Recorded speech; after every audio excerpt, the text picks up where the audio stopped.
قوة إلا بالله العلي العظيم. أعوذ بالله من الشيطان اللعين الرجيم. بسم الله الرحمن الرحيم. الحمد لله رب العالمين وصلى الله على سيدنا محمد نبيه وآله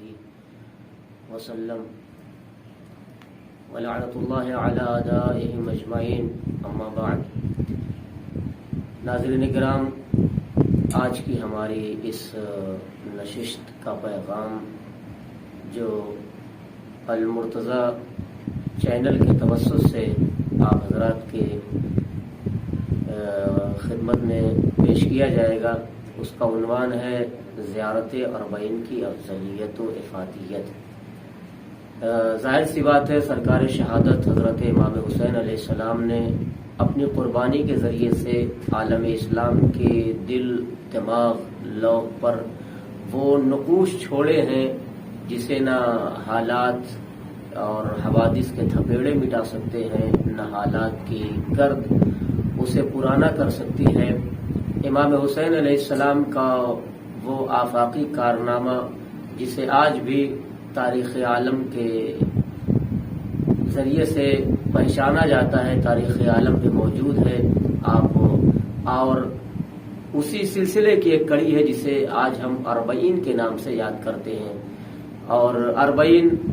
وہ خاص طور سے آپ کا یہ پورے عالم اسلام میں، خصوصاً عالم تشیع میں جیسے ہی لفظ اربعین کا تصور آتا ہے، ہر عام و خاص کے دل و دماغ پر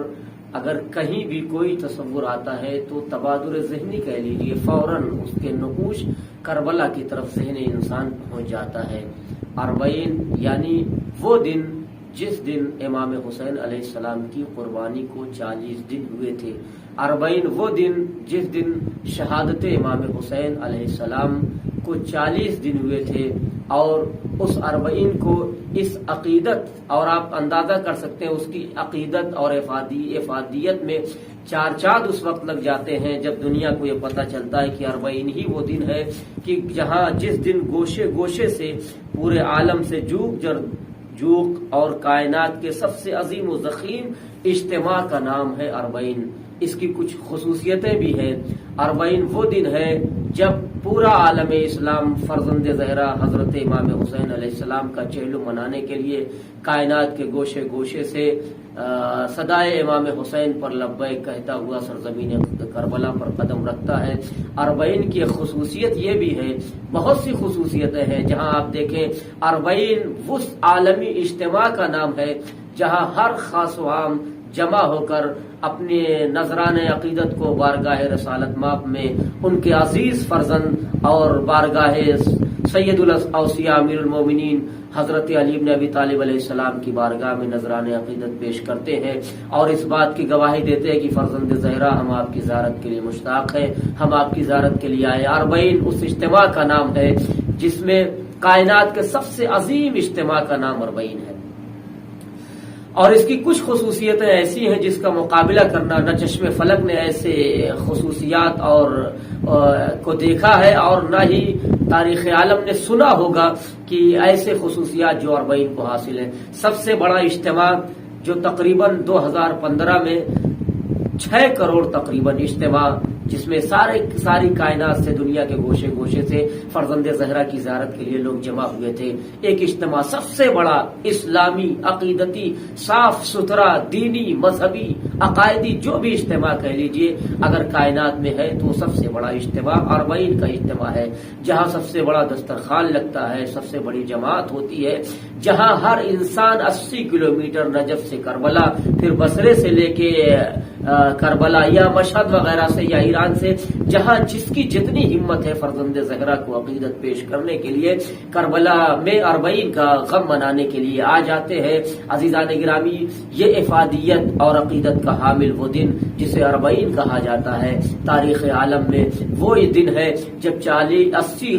کلومیٹر کا سفر نجف سے لے کے کربلا تک ہر آدمی، ہر دنیا کا آنے والا، کسی بھی گوشے سے، کسی بھی خطے سے، کہیں کا بھی رہنے والا ہو، چاہے کالا ہو، گورا ہو، چاہے جیسا ہو، بڑا ہو بوڑھا ہو چھوٹا ہو، سب مختلف ممالک کے مختلف رنگ و نسل کے ہوتے ہیں، مگر سب کا ہدف ایک ہوتا ہے کہ ہم حسینی ہیں، ہم حسین کے ماننے والے ہیں، ہم حسین کا پرچم بلند کرنے والے ہیں، ہم حسین سے عقیدت لے کے آئے ہیں۔ اب نہ رنگ کا تصور ہے، نہ ہی نسل کا تصور ہے، نہ بڑے کا تصور ہے، نہ کہیں سے چھوٹے کا لحاظ ہے۔ اگر مقصد ایک ہے تو زیارت امام حسین، عقیدت ایک ہے کہ ہم فرزند زہرا کو پرسہ دینے کے لیے جا رہے ہیں۔ سب کی خدمت، ہر آدمی یہ سمجھتا ہے، ہر آدمی کے نشان اور نشان دل پر یہی لکھا ہوتا ہے کہ حب الحسین ہویتنا، حسین کی محبت ہماری پہچان ہے۔ خدمت الحسین شرف لنا، حسین کی خدمت ہمارے لیے شرف کا باعث ہے۔ عزیزان گرامی، نوکری ہو چاکری ہو، کسی کی خدمت کرنا ہو،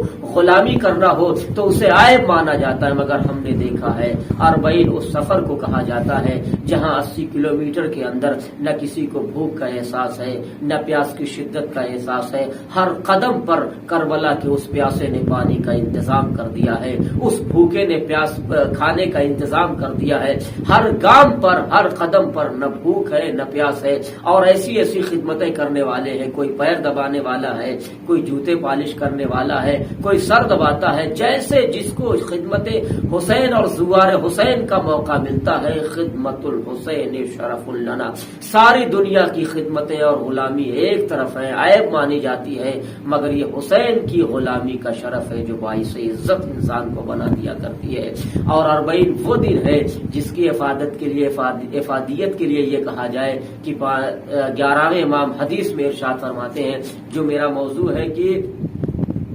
40 احادیث کی روشنی میں، ویسے تو امام حسین علیہ السلام کی زیارت روزانہ اجر و ثواب کی باعث ہے، مگر کچھ ایام اور کچھ دن ایسے ہیں جس میں خاص طور سے فرزند زہرا کی زیارت کو مستحب قرار دیا گیا ہے اور بے پناہ ثواب کی حیثیت اور حامل ہے زیارت امام حسین۔ جیسے شب جمعہ امام حسین علیہ السلام کی زیارت مستحب ہے، جیسے پہلی رجب کو امام حسین علیہ السلام کی زیارت مستحب ہے، 15 شعبانیہ کو امام حسین علیہ السلام کی زیارت کا بے پناہ ثواب ہے، اور عرفے کے دن خاص طور سے روایتوں میں وارد ہوا ہے، غالباً چھٹے امام ارشاد فرماتے ہیں کہ اللہ عرفات میں رہنے والے حاجیوں اور اپنے گھر کے طواف کرنے والے حاجیوں پر سے پہلے جو امام حسین علیہ السلام کے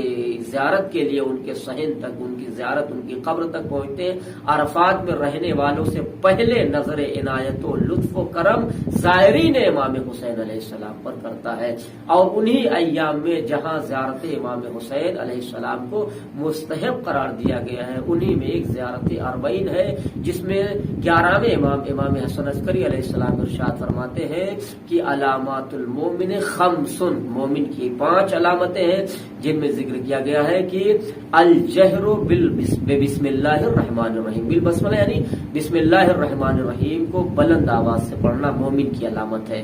مٹی پہ سجدہ کرنا مومن کی علامت ہے، التختم بالیمین اور داہنے ہاتھ میں انگوٹھی پہننا مومن کی علامت ہے، اور 51 رکعت نماز پڑھنا مومن کی علامت ہے۔ انہی میں سے 5ویں علامت کیا ہے؟ زیارت 40، امام حسین علیہ السلام کی زیارت کرنا ہے۔ اور ایسے بھی چھٹے امام سے خاص طور سے 40 کے دن کی افضلیت زیادہ اس لیے اور بڑھ جاتی ہے کہ چھٹے امام نے خاص طور سے اپنے چاہنے والوں کے لیے نقل زیارت کی ہے، اور ارشاد فرمایا کہ اگر کربلا کے میدان میں رہو یا نہ رہو تو 40 کے درمیان تمہاری ذمہ داری ہے کہ ہمارے جد کی زیارت ان عنوان سے کیا کرو جو زیارت 40 کے دن زیارت پڑھی جاتی ہے اور وہ مستحب ہے۔ اور خاص طور سے 40 کی زیارت کی افادیت اس لیے بڑھ جاتی ہے کہ 40 میں آج اتنا بڑا مجمع، جسے 2015 میں کم از کم 6 کروڑ کا مجمع تھا، 2015 میں غالباً جب داعش نے یہ اعلان کیا تھا کہ ہم کربلا کی زیارت نہیں ہونے دیں گے اور زائرین کو نہیں آنے دیں گے، تو اس وقت مرجع عالی قدر مرجع کبیر آیت اللہ العظمہ سیستانی نے فرمایا تھا کہ ہم ویزا فری کر رہے ہیں، اور اس وقت اب تک کا تاریخ زیارت کا سب سے بڑا اجتماع جو سرزمین کربلا میں جمع ہوا ہے وہ اسی دن تھا جب داعش نے یہ کہا تھا کہ ہم امام حسین علیہ السلام کی زیارت کو نہیں آنے دیں گے۔ تو پوری دنیا سے اس فتوے پر یا اس حکم پر لبیک کہتے ہوئے 6 کروڑ یا 7 کروڑ کا مجمع سرزمین کربلا پر جمع ہوا تھا۔ ایسے بھی بہت زیادہ زیارت امام حسین علیہ السلام کی فضیلت ہے، کہاں تک گنایا جائے، مگر آپ جانتے ہیں جب اعمال میں زیادہ مشقت اور زحمت ہوتی ہے تو اس کا اجر، اس کا ثواب اور اس کی قدر و منزلت زیادہ بڑھ جایا کرتی ہے۔ جیسے آدمی اگر زیارت کے لیے جا رہا ہو، سواری سے جائے تو اس کا ثواب تو ہے ہی، مگر کوئی پیدل جا رہا ہو تو اس کا کتنا ثواب ہے۔ ساری روایتوں کو میں نہیں گنا سکتا، مگر 40 کے دن ایک تو 40 علامات مومن میں سے ہے، دوسرے خاص زیارت وارد ہوئی ہے، تیسرے جب آدمی پیدل زیارت امام حسین علیہ السلام کے لیے نکلتا ہے تو اس کا کتنا ثواب ہے۔ بہت سی روایتیں ہیں، ساری روایتوں کو ذکر کرنا مقصود نہیں ہے، بس 1-2 روایتیں پڑھ کے انشاءاللہ میں افادیت زیارت 40 مولا ارشاد فرماتے ہیں کہ من زارا قبر الحسین، اور بعض روایتیں من اتا قبر الحسین ماشین، جو بھی امام حسین علیہ السلام کی زیارت کے لیے، اب اس میں کوئی قید نہیں ہے کہاں سے آ رہا ہے، کیسے آ رہا ہے، کتنے قدم چل رہا ہے، کتنے کلومیٹر چل رہا ہے، رفتار کیسی ہے، کیا پہنے ہوئے، اس میں کوئی من اتا قبر الحسین ماشین، جو بھی پیدل زیارت امام حسین علیہ السلام کے لیے ان کی قبر تک آتا ہے، کتب اللہ لہ بکل خطوۃ، تو اللہ اس کے ہر ایک قدم کے لیے کیا لکھتا ہے، الف حسنۃ، 1000 نیکیاں، ایک قدم بڑھاتا ہے 1000 نیکی، پھر دوسرا قدم اٹھاتا ہے 1000 نیکی۔ اب یہیں پر ثواب نہیں رکا ہے پیادہ مشی کرنے کا، پیدل چلنے کا۔ دوسرے لفظ ومحا عنہ الف سیئۃ، اور اس سے پروردگار عالم کیا ہے، 1000 گناہوں کو اس کے محو کر دیتا ہے، ختم کر دیتا ہے، مٹا دیتا ہے۔ ورفع اللہ لہ الف درجۃ، اور یہیں پر نہیں، نیکیاں لکھی جاتی ہیں، گناہ مٹا دیے جاتے ہیں، اور 1000 اس کے درجے جو ہے وہ بلند کر دیے جاتے ہیں۔ اور بہت سی روایتیں ہیں جو 40 کے سلسلے سے یا زیارت امام حسین علیہ السلام کے سلسلے سے وارد ہوئی ہے، اور روایتوں میں آپ اس کا ملاحظہ کر سکتے ہیں۔ پھر میں ایک مرتبہ المرتضیٰ چینل کا شکریہ ادا کرتا ہوں، اور تمام عالم اسلام، عالم تشیع کو یہ پیغام دیتا ہوں کہ زیارت امام حسین، جس میں ایک ثواب اور ہے کہ حدیث میں آیا کہ ان ایام ظاہر الحسین لم تعد من آجالہم، ایک روایت میں یہ بھی آیا کہ جب بھی آدمی زیارت کے لیے آتا ہے، کربلا سے، نجف سے کربلا 5 دن 6 دن جتنا بھی ٹائم لگتا ہو، وقت لگتا ہو، یا آدمی انڈیا سے، پاکستان سے، دنیا کے کسی بھی گوشے سے آ رہا ہو، کم سے کم 15 دن 20 دن اسے لگتا ہو، تو امام فرماتے ہیں یہ جو وقفہ ہے، یہ جو فرصت ہے، یہ جو مہلت ہے، یہ جو آپ ٹائم اور وقت صرف کر رہے ہیں، امام فرماتے ہیں یہ جو ایام ہے، انسان کی زیارت امام حسین علیہ السلام کا جو لمحہ وقت اور ایام ہے اور دن ہے، وہ اس کی زندگی میں شمار نہیں ہوتے ہیں، بلکہ اس کی زندگی سے الگ اسے شمار کیا جاتا ہے، اس کی زندگی میں شمار نہیں کیا جاتا ہے۔ اللہ سے دعا ہے کہ پروردگار ہمیں بھی زیارت امام حسین علیہ السلام کی توفیق عنایت فرمائے۔ وآخر دعوانا